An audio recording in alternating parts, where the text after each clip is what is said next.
বাংলাদেশের রিজার্ভ কমে যাওয়াতে খাদ্যের মূল্যস্ফীতি বেড়েছে 10%।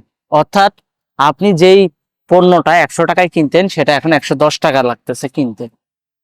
এইভাবে প্রত্যেকটা সেক্টরেই কিন্তু মুদ্রাস্ফীতির প্রভাব পড়েছে।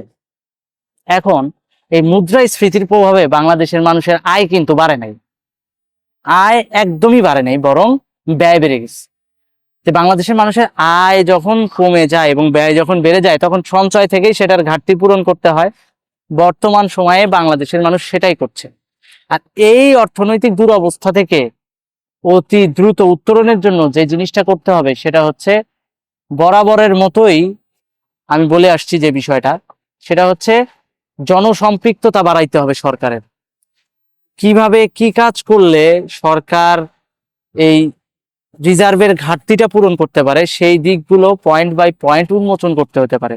সেটা হতে পারে গার্মেন্টস সেক্টরের রপ্তানি বৃদ্ধি করতে হতে পারে, পর্যটন সেক্টরটাকে ডেভেলপ করার মাধ্যমে হতে পারে, কিংবা হতে পারে ধরেন আপনি প্রবাসী রেমিটেন্স যেভাবে হুন্ডির প্রভাবে জর্জরিত, সেই হুন্ডির প্রভাবটা বন্ধ করার মাধ্যমে, ধরপাকড় করে না, পলিসি মেকিং এর কারণে, সিস্টেমেটিক কার্যকলাপের কারণে এটা অটোমেটিক্যালি ভঙ্গুর হয়ে গেছে। আবার অটোমেটিক্যালি এই সিস্টেমটা ঠিক করলে সেটা ভালো পর্যায়ে ফিরে আসবে।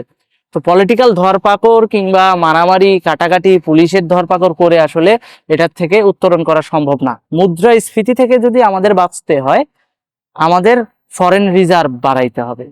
আর ফরেন রিজার্ভ যদি আমরা বাড়াই তাহলে হবে কি, আমাদের নেসেসিটির যে রিসোর্স গুলা এগুলা পর্যাপ্ত আমরা নিয়ে আসতে পারবো, মানে মানুষ কিনে খেতে পারবে।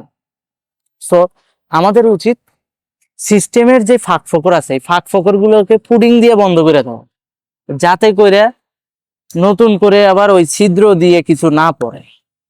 সিস্টেমের ফাঁক ফোকর কি? ওই যে বললাম প্রবাসীদের সেবা বাড়ায় দেন, ওই যে বললাম যে পর্যটন খাতটাকে ডেভেলপ করেন, ফরেন রেমিটেন্স আসবে, মানে মোট কথা ইনপুট বাড়ান, দেখবেন যে অটোমেটিক্যালি মুদ্রাস্ফীতি কমে যেয়ে আউটপুট ভালো আসতেছে, জনগণের আর সঞ্চয় থেকে ব্যয় করা লাগবে না।